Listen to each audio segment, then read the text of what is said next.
Hermanos queridos, tomen sus Biblias, por favor, y ábranlas en el libro de los Hechos, capítulo 4. Le he pedido al hermano Jaime Mardóñez que él haga la lectura. Por favor, síganla con mucha atención en sus propias Biblias. Cuando tenemos el oído y el ojo combinados, el beneficio es mejor, ¿no? Así que pongámosle mucha atención. Hechos capítulo 4. Hablando ellos al pueblo, vinieron sobre ellos los sacerdotes con el jefe de la guardia del templo y los saduceos, resentidos de que enseñasen al pueblo y anunciasen en Jesús la resurrección de entre los muertos. Y les echaron mano y los pusieron en la cárcel hasta el día siguiente, porque era ya tarde. Pero muchos de los que habían oído la palabra creyeron, y el número de los varones era como 5,000. Aconteció al día siguiente que se reunieron en Jerusalén los gobernantes, los ancianos y los escribas, y el sumo sacerdote Anás y Caifás, y Juan y Alejandro, y todos los que eran de la familia de los sumos sacerdotes. Y poniéndoles en medio les preguntaron: ¿con qué potestad o en qué nombre habéis hecho vosotros esto? Entonces Pedro, lleno del Espíritu Santo, les dijo: gobernantes del pueblo y ancianos de Israel, puesto que hoy se nos interroga acerca del beneficio hecho a un hombre enfermo, de qué manera éste haya sido sanado, sea notorio a todos vosotros y a todo el pueblo de Israel, que en el nombre de Jesucristo de Nazaret, a quienes vosotros crucificasteis y a quien Dios resucitó de entre los muertos, por él este hombre está en vuestra presencia sano. Este Jesús es la piedra reprobada por vosotros los edificadores, la cual ha venido a ser cabeza del ángulo. Y en ningún otro hay salvación, porque no hay otro nombre bajo el cielo dado a los hombres en que podamos ser salvos. Entonces, viendo el denuedo de Pedro y de Juan, y sabiendo que eran hombres sin letras y del vulgo, se maravillaban y les reconocían que habían estado con Jesús. Viendo al hombre que había sido sanado, que estaba en pie con ellos, no podían decir nada en contra. Entonces les ordenaron que saliesen del concilio y conferenciaban entre sí, diciendo: ¿qué haremos con estos hombres? Porque de cierto, señal manifiesta ha sido hecha por nosotros, notoria a todos los que moran en Jerusalén, y no lo podemos negar. Sin embargo, para que no se divulgue más entre el pueblo, amenacémosles, para que no hablen de aquí en adelante a hombre alguno en este nombre. Llamándolos, les intimidaron que en ninguna manera hablasen ni enseñasen en el nombre de Jesús. Mas Pedro y Juan respondieron diciéndoles: juzgad si es bueno delante de Dios obedecer a vosotros antes que Dios, porque no podemos dejar de decir lo que hemos visto y oído. Y ellos entonces les amenazaron y les soltaron, no hallando ningún modo de castigarles por causa del pueblo, porque todos glorificaban a Dios por lo que se había hecho, ya que el hombre en quien se había hecho este milagro de sanidad tenía más de 40 años. Amén.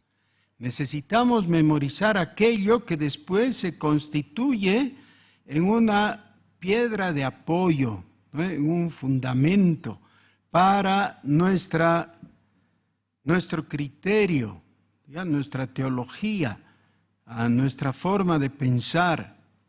Necesitamos entonces tener almacenada la palabra de Dios. El cristiano a través del tiempo tiene que ir acumulando, atesorando escrituras que va encontrando como ahora. Por ejemplo, el versículo 12. Alguien antes de ahora ya sabía de memoria el versículo 12? Seguramente que algunos oancistas, claro. ¿Quién puede decir? Hechos 4:12. ¿Qué dice? Fíjense, si uno sabe de memoria ese versículo, cuánta doctrina ahí tiene, tan firme, tan sólida. ¿Quién puede decir? Sin leer, claro. ¿Alguien se anima? ¿No? Bueno, allá, a ver, Lisita. Muy bien, muy bien. ¿Dónde aprendiste eso? En OANS, eso es. Muy bien. Entonces, los que de vez en cuando tienen flojera traer sus niños y cosas, vean que no es en vano. OANSA es una buena inversión de tiempo, de energía, es beneficioso para nuestros niños. Ahora, necesitamos entrar en contexto. ¿Qué es entrar en contexto? Saber qué está pasando. Resulta que en el capítulo 1 hemos visto la despedida del Señor Jesús con sus discípulos. En el capítulo 2 hemos visto el nacimiento de la iglesia cristiana en Pentecostés. ¿Cómo? ¿Qué evento ha ocurrido ahí que sea la marca o la señal de ese nacimiento? El Espíritu Santo ha descendido con poder, ha dado evidencias de su presencia y la iglesia ha nacido. Entonces, las personas que hasta ese día eran como ratones asustados, ocultándose de los judíos, ahora se hacen visibles y predican el Evangelio. Ese es capítulo 2. Y lo que recordamos del capítulo 2 generalmente es el gran sermón inaugural de la iglesia cristiana dado por el apóstol Pedro. Bueno, a raíz de eso, 3,000 personas se convierten y la iglesia empieza a funcionar como un cuerpo, ¿no? Como un ente colectivo en el que cosas maravillosas ocurren. Pero lo de rutina es que ellos perseveraban en la doctrina de los apóstoles, en la comunión unos con otros, en el partimiento del pan y en las oraciones. 4 distintivos de los 7 que hemos mencionado ya, que hacen que una iglesia sea iglesia genuina, verdadera, auténtica, la iglesia de Jesucristo. En el capítulo 3 vamos un paso más adelante. Cuando Pedro y Juan están entrando en el templo, encuentran al cojo y el Señor Jesús sana a ese cojo a través de la mediación de Pedro y Juan, que lo toman de la mano y le dicen en el nombre de Jesús, y él se pone en pie y entra alabando a Dios en el templo. Es un momento muy hermoso que es truncado por gente que no está de acuerdo con eso. Y este asunto es el que da lugar al pasaje que estamos viendo hoy día, capítulo 4. Pedro ha estado predicando a la gente congregada y que está maravillada, asombrada de que un hombre que por 38 años había estado cojo a la puerta del templo, ahora está sano. ¿Ya? Y eso da ocasión a su predicación, a su anuncio del Evangelio y sobre todo del Señor Jesús. Dice, hablando ellos al pueblo, vinieron sobre ellos. Ahora, este es un poco gracioso, ¿no? Podemos entender, vinieron a ellos. Podemos entender, vinieron en contra de ellos. Esa es la forma común de hablar. Pero aquí dice, vinieron, ¿qué? Sobre ellos. Quiere decir que los atropellaron. ¿Quiénes vinieron? Personas de las cuales hubiéramos esperado compostura. ¿Ya? Imagínense, los sacerdotes de la religión judía eran personas elegantísimas y, exteriormente por lo menos, dignísimas. ¿Cómo es que están ahora en un acto tan reprochable como apabullar a los que están hablando del Señor? Pero dice que vinieron sobre ellos los sacerdotes con el jefe de la guardia del templo. Es decir, un despliegue de fuerza física para poder lograr lo que quieren hacer. Pero luego agrega un dato que para nosotros es interesante. En la última línea del versículo dice, y los saduceos. Bueno, cuando los lectores desatentos de la Biblia encuentran palabras así, las mezclan. Y estamos acostumbrados a mencionar fariseos y saduceos, y para nosotros todos ellos son bichos feos. ¿Qué diferencia habrá? No importa. Pero ¿saben qué? Sí importa. Sí importa. Durante la vida del Señor Jesús, los principales opositores en su ministerio fueron los fariseos.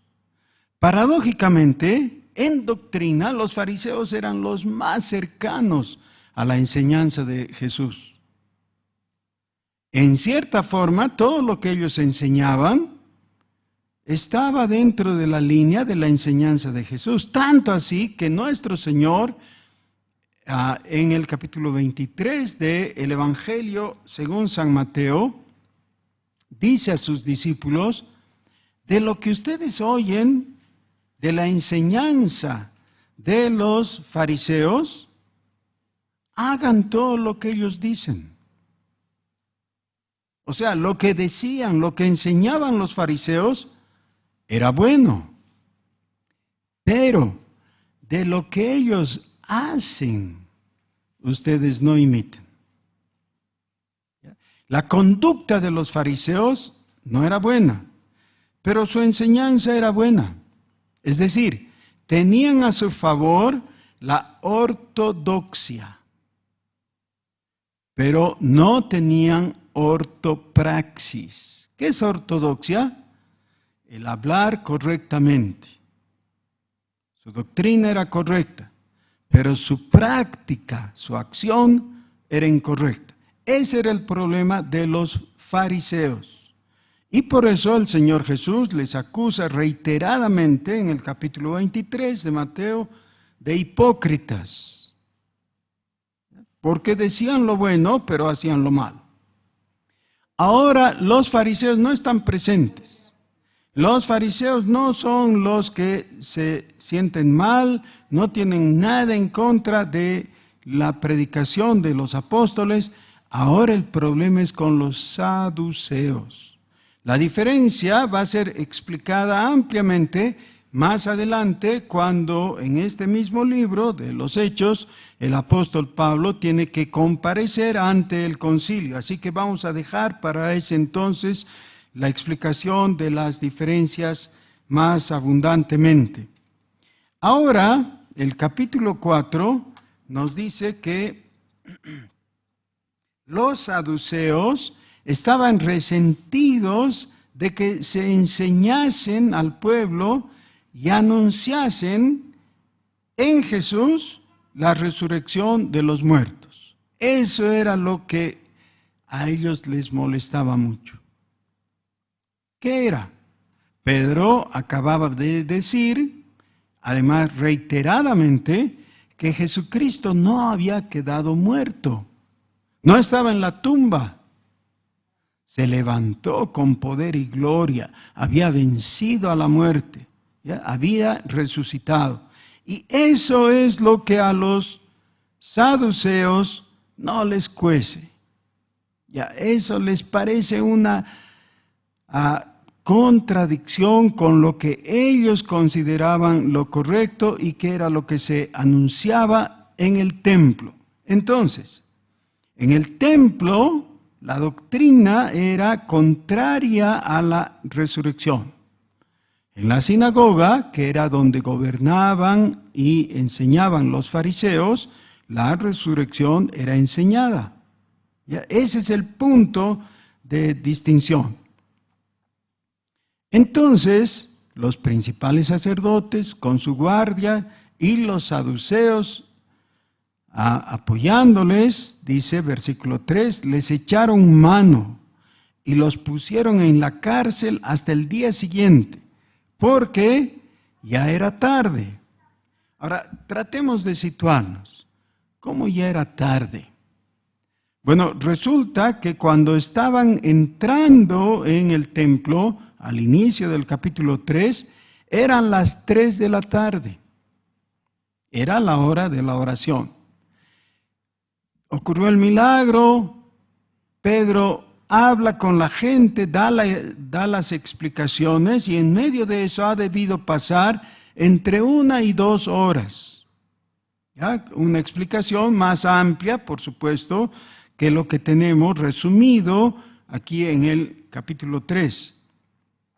Pero cuando llegan ellos, ya han debido ser por lo menos las 5 y empiezan las controversias y todo, y ellos deciden que no es tiempo para enjuiciarlo, sino que lo van a dejar este asunto para mañana. Parecían empleados públicos bolivianos, ¿no? Vuélvase mañana. Claro, vuélvase mañana, pero mientras tanto los apóstoles tenían que pasar en la cárcel esa noche.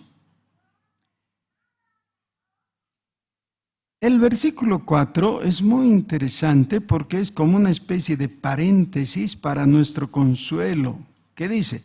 Pero muchos de los que habían oído la palabra creyeron, y el número de los varones era como 5,000. Qué interesante, ¿no? Porque si al volver a casa, la esposa de alguno de ellos le preguntara, bueno, ¿y cómo les ha ido? ¿O cómo te ha ido? Podría decir, bien. ¿Por qué bien? 5,000 han creído. ¿Se imaginan eso? 5,000 personas es una cantidad muy grande de gente. Pero al mismo tiempo, ¿cómo te ha ido? Mal. ¿Por qué mal? Sí, porque los apóstoles ahora están en la cárcel.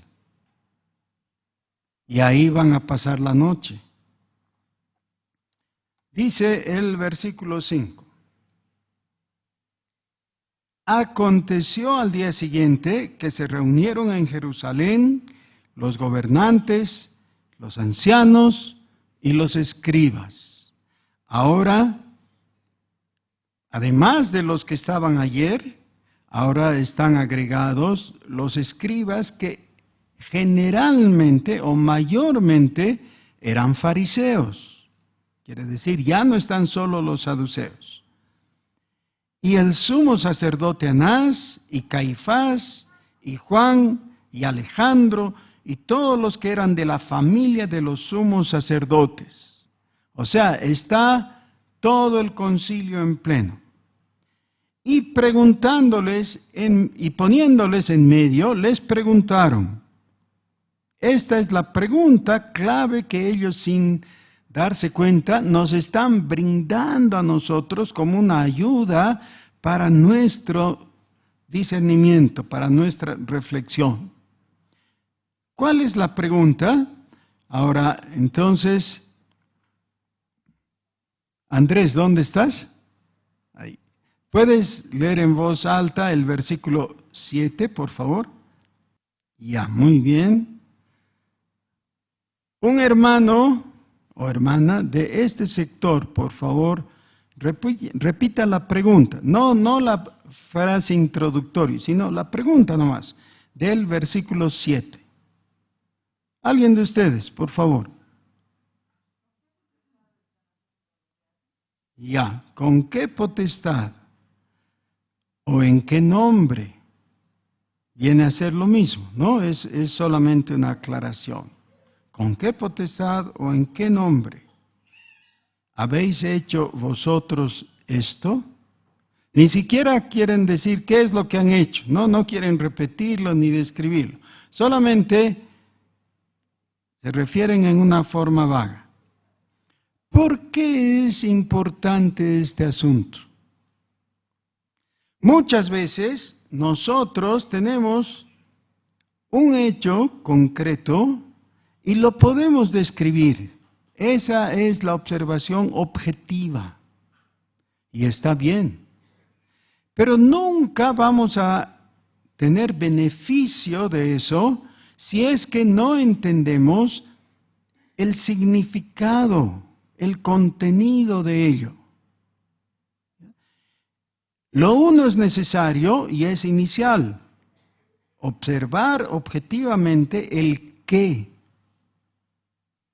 Pero lo otro es imprescindible para nuestro beneficio, que significa entender el por qué.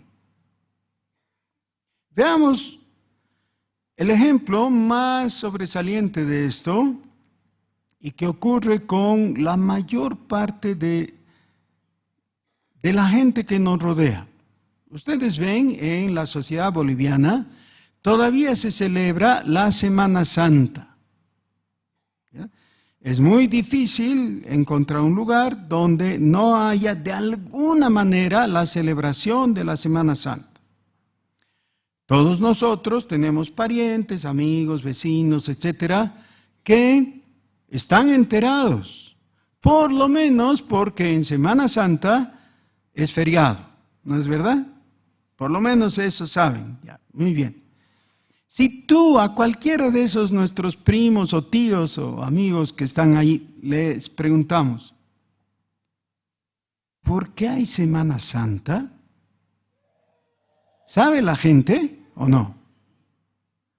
Sí sabe. ¿Saben el qué? Y dicen, sí, porque se recuerda la pasión y muerte del Señor Jesucristo y su resurrección, ¿no? Comienza todo eso con el domingo que se conoce como la entrada, o el domingo de Ramos, se llama, ¿no? Según la tradición, empieza un domingo, transcurren los días, viene el viernes, que es el día donde se supone que ha ocurrido la crucifixión, y concluye con el domingo de gloria, así le llama la tradición, ¿no? Domingo de gloria, el día en que se recuerda la resurrección de Jesucristo. La gente en general sabe eso, quizás los menores no, pero la gente joven y los adultos, ¿saben? Sí saben. Saben. ¿Qué es lo que no saben? ¿Qué es lo que les falta? No saben lo que eso significa para ellos. ¿Qué trascendencia tiene eso? ¿Qué tiene que ver contigo? Después de todo, si un patrón le dijera a su empleado que haga algo en esos días y el empleado le dice, pero patrón, es pues feriado, es Semana Santa, ¿cómo me va a dar trabajo? Yo estoy libre porque es feriado. Y el patrón le dice, pero tú ni eres cristiano, ni eres creyente, ¿qué vas a celebrar? ¿Podría la mayor parte de la gente decir qué trascendencia tiene eso para con él? No puede. La mayor parte de la gente no puede. Solamente, ahora especialmente, se ve que el feriado es un beneficio social que la población, el mundo trabajador ha conseguido. Qué lindo tener unos días sin trabajo, ¿no? Sin tener que ir al trabajo. ¿Y qué más? No, eso es todo. Eso es todo. Es decir, la gente en general ha perdido el significado. Tiene el qué, pero no le importa. Por eso no indaga. Por eso es que el versículo 7 viene a ayudar tanto, porque sin darse cuenta, los sacerdotes ahora están metiendo ellos mismos el dedo en la llaga. ¿Ya? Están dando ocasión a que haya la explicación. ¿Qué significa esto? Están ellos exactamente preguntando, ¿en qué nombre o con qué potestad ustedes han hecho esto? Ahora, sin darse cuenta, ellos han hecho justo el ruido que hacía necesario, que había en necesidad para que se produzca ese alud de nieve. Han visto, ¿no? En las montañas hay nieve acumulada y un ruido puede causar que haya toda esa avalancha de nieve. Entonces ellos han hecho ese ruidito, han hecho la pregunta. Y seríamos necios si no escuchamos la respuesta, porque la respuesta es de suma importancia. Versículo 8. Entonces Pedro, lleno del Espíritu Santo, les dijo: gobernantes del pueblo y ancianos de Israel, puesto que hoy se nos interroga acerca del beneficio hecho a un hombre enfermo, de qué manera éste haya sido sanado, sea notorio que a todos vosotros y a todo el pueblo de Israel, que en el nombre de Jesucristo de Nazaret. Y aquí está. Han hurgado el avispero, como se dice vulgarmente, ¿no? Han hurgado el avispero, les han jalado la lengua y ahora se ha abierto la compuerta de la represa y viene la inundación. Hermanos, realmente esto es más que una avalancha de nieve, más que el desborde de una represa que inunda un valle. Es mucho más. Es el poder de Dios. En el nombre de Jesucristo de Nazaret.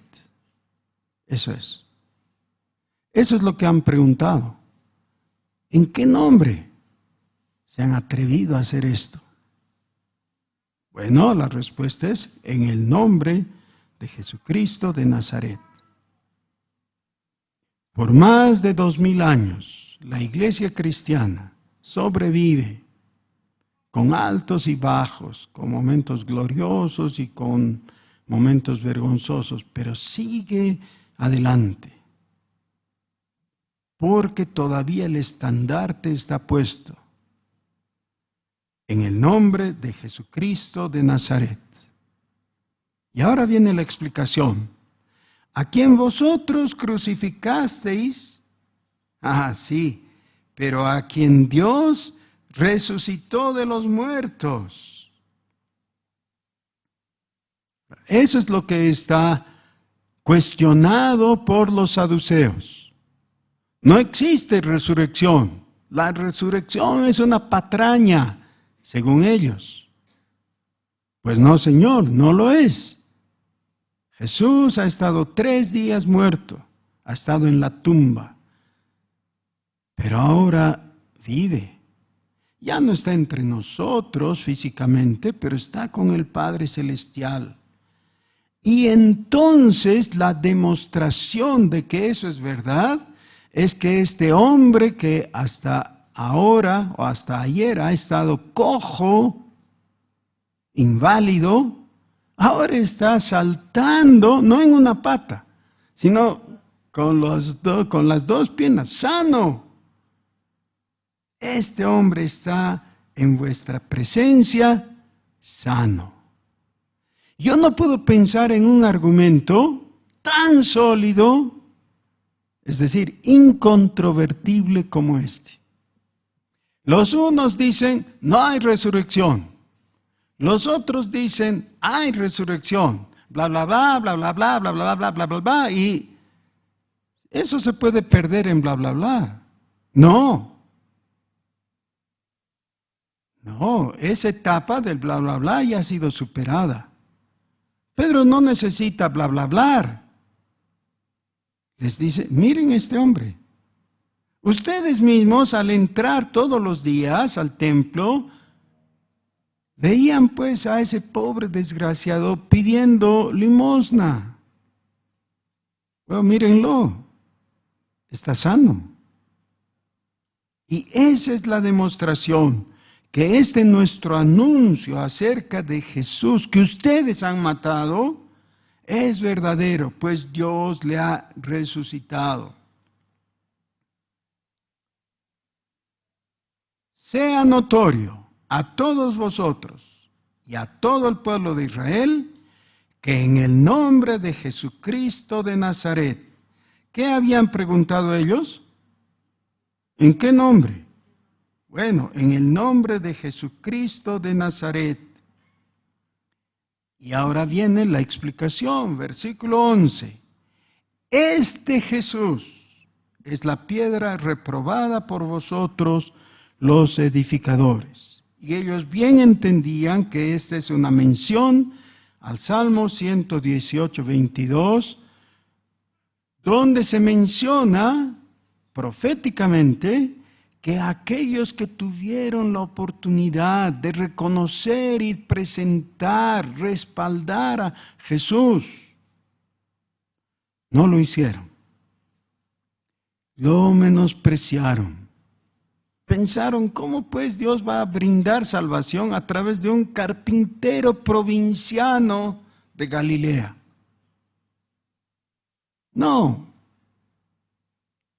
El Cristo de Dios tiene que venir con poder y con gloria y con un despliegue de fuerza militar.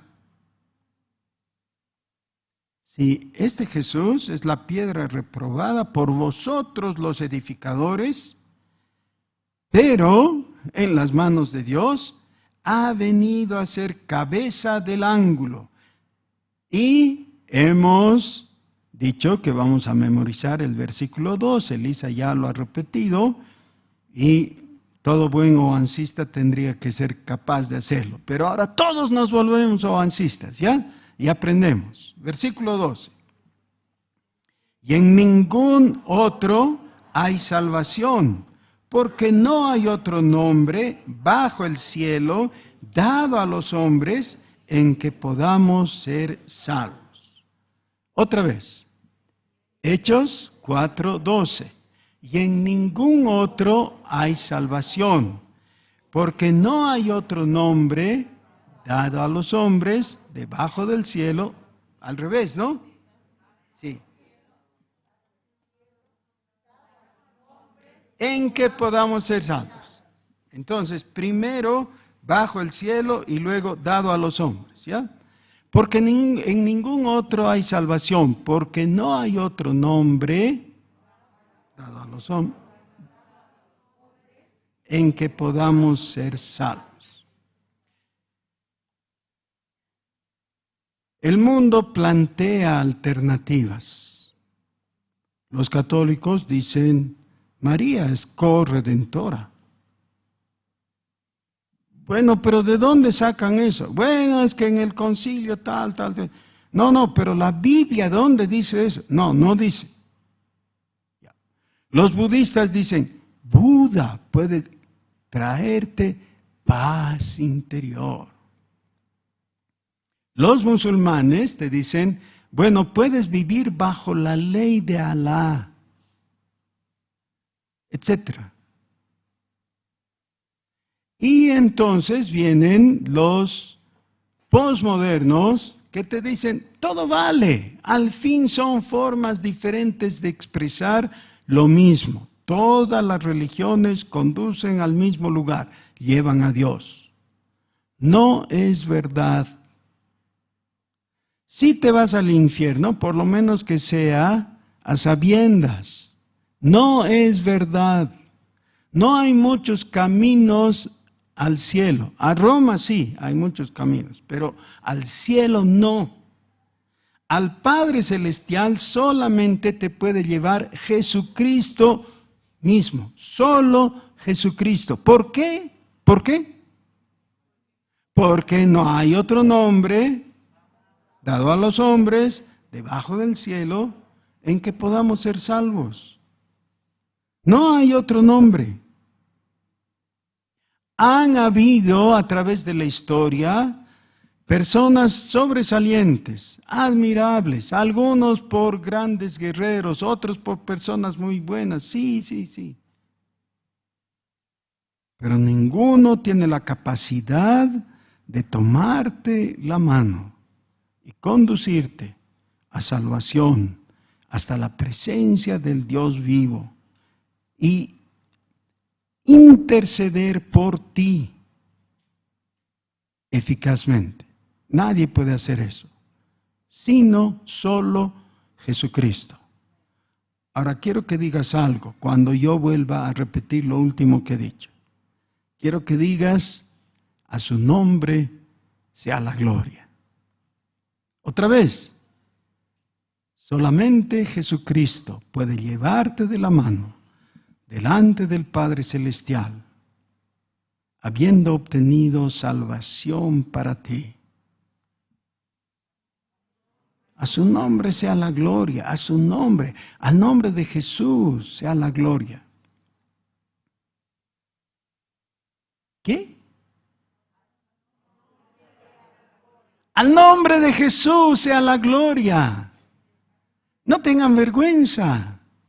Vamos a decir lo único que vale la pena en este universo, decir en voz alta: a Jesús sea la gloria, a Jesús sea la gloria, a su nombre sea toda la gloria, porque en Él hay salvación, solo en Él hay salvación.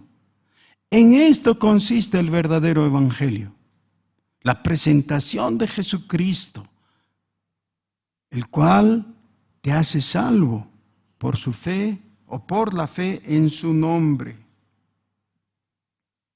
Ahora, después de esto, no hay más, no quieren escuchar más. Se dan cuenta que han hurgado el avispero, que han cometido un error estratégico terrible al preguntarles y al hacerlo en medio de todo el concilio.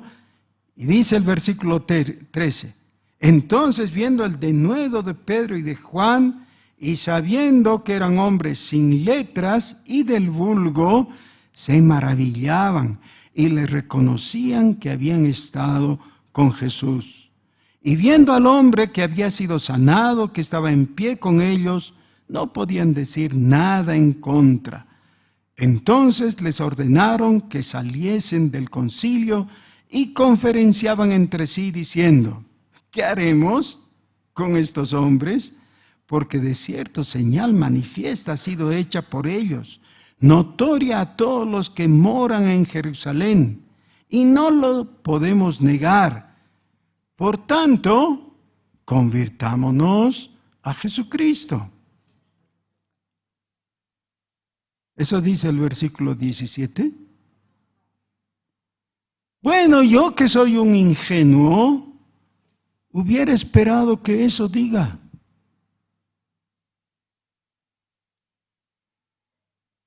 Claro, después del razonamiento que tienen en el versículo 16, donde dicen: ha sido hecha una señal manifiesta y no lo podemos negar. Después de eso, yo esperaría que gente mínimamente honorable y sensata, como debían ser ellos, digan entonces: ya pues aquí está demostrado quién es Jesús y lo que ha pasado, no lo podemos negar, por eso convirtámonos. Ellos debían haber dicho eso. ¿Y sabes qué? Tú también.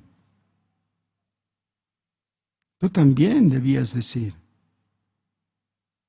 Es verdad, ¿cómo puedo seguir siendo tan duro, tan caprichoso y seguir con pero, en vez de decir, ya pues, es hora de arrodillarme delante de aquel que me amó y dio su vida por mí? No lo podemos negar, dicen ellos. Pero a continuación, en vez de decir, nos convertimos, dicen, sin embargo, para que no se divulgue más entre el pueblo, amenacémosles, para que no hablen de aquí en adelante a hombre alguno en este nombre. Esa es su solución. Esa es su solución. Y llamándolos, les intimaron que en ninguna manera hablasen ni enseñasen en el nombre de Jesús. ¿Saben quién inspiró eso? Satanás. Satanás es el opositor. Eso no puede venir de otra mente que no sea de Satanás. Él les llevó a pensar de esa manera. Y todavía Satanás no ha cambiado de opinión. Todavía él está con su misma teoría y en su mismo afán. Y quiere que tú mantengas la boca cerrada. Satanás quería que los apóstoles se callaran. A los sacerdotes les impulsa a ordenarles: no hablen más en ese nombre. Y a ti también. Y ahora tengo una preguntita para ti, un poco indiscreta. Van a disculparme, ¿ya? Por favor. ¿Y por qué le hacemos caso?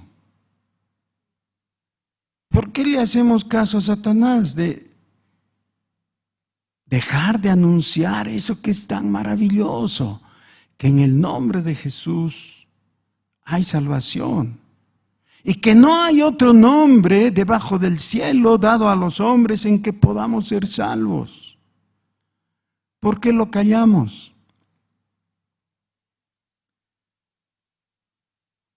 Usamos el barbijo. El barbijo debiera ser para impedir el contagio, ¿no? Para evitar el coronavirus, etc. Pero también para hacernos callar.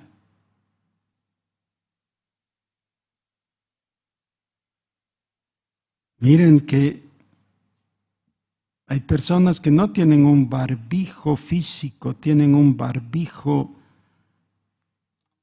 intelectual, mental. Saben de Jesús, pero se callan. No hablan de Jesús.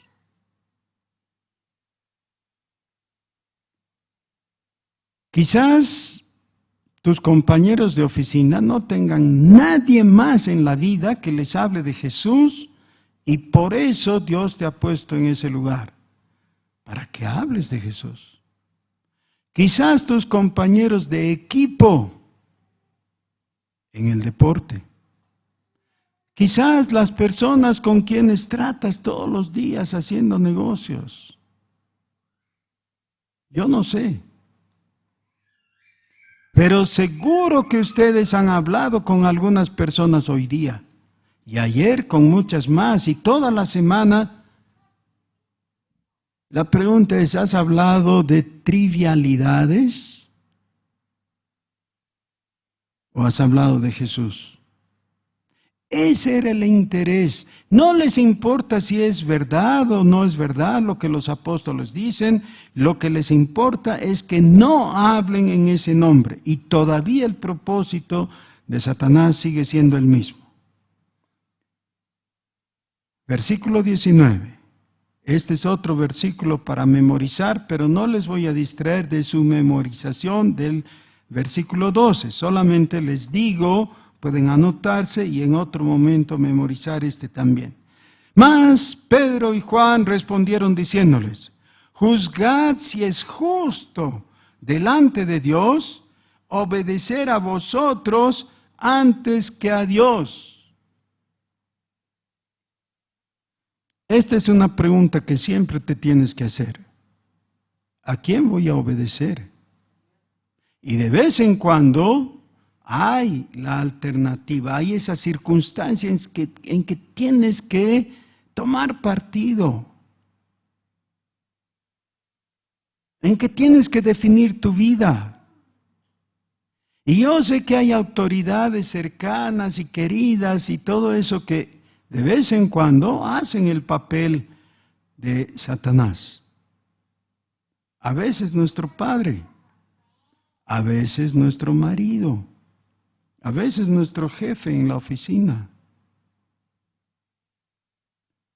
Y uno no quiere contrariarle, somos gente de paz y decimos, bueno, no me haré de... No, un momentito. Cuando se trata de una orden de Dios, ahí la pregunta de Pedro es pertinente. ¿Qué es justo? ¿Obedecer a Dios o a ustedes? Porque no podemos dejar de decir lo que hemos visto y oído. Ahora, ellos eran testigos de lo que había ocurrido, eran testigos de la resurrección de Jesucristo.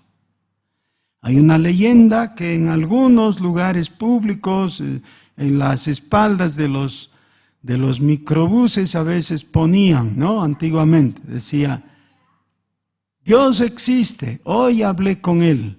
¿Han visto eso? Si fuera genuino sería muy lindo. Sería muy lindo ver que haya gente que pueda dar testimonio y decir, hoy hablé con Dios por medio de Jesucristo. Bueno, seguramente las cosas serían diferentes en la ciudad si eso fuera cierto. Pero ellos entonces les amenazaron y les soltaron, no hallando ningún modo de castigarles por causa del pueblo. En este momento la opinión pública les era favorable. Más tarde iba a ser al revés, pero por el momento esa efervescencia que había causado la sanidad del cojo es favorable para ellos, porque todos glorificaban a Dios por lo que se había hecho, ya que el hombre en quien se había hecho este milagro de sanidad tenía más de 40 años, es decir, era una persona mayor, conocida de todos, era innegable. Ahora, en nuestros días hay cristianos que dicen, sí, pero yo nunca he visto un milagro. Y yo les digo, ni lo vas a ver. Si no vas al lugar donde ocurren los milagros. Y entonces paran las orejas. ¿Y dónde ocurren los milagros?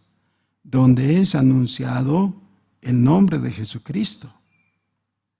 Claro, si no anuncias a Jesucristo, ¿cómo esperas ver milagros? Los milagros van a venir, van a ocurrir y te van a sorprender en extremo. Pero tienes que participar. Cuando Pedro y Juan estaban entrando al templo y vieron al cojo, no tuvieron ninguna voz de parte de Dios diciéndoles esto es lo que va a ocurrir. No tuvieron ninguna otra señal. Ellos simplemente creyeron lo que Dios les había dicho en Jesucristo días, semanas antes. Lo que ustedes pidan en mi nombre, yo lo haré. Y eso todavía está vigente. Dios todavía está hablando sobre tu hombro, a tu orejita. Lo que pidas al Padre en mi nombre, yo lo haré.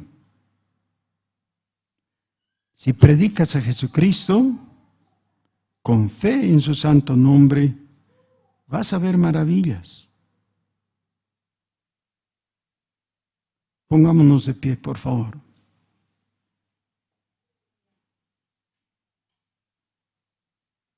porque en ningún otro hay salvación, porque no hay otro nombre debajo del cielo dado a los hombres en el que podamos ser salvos. Por eso, gloria a Jesucristo.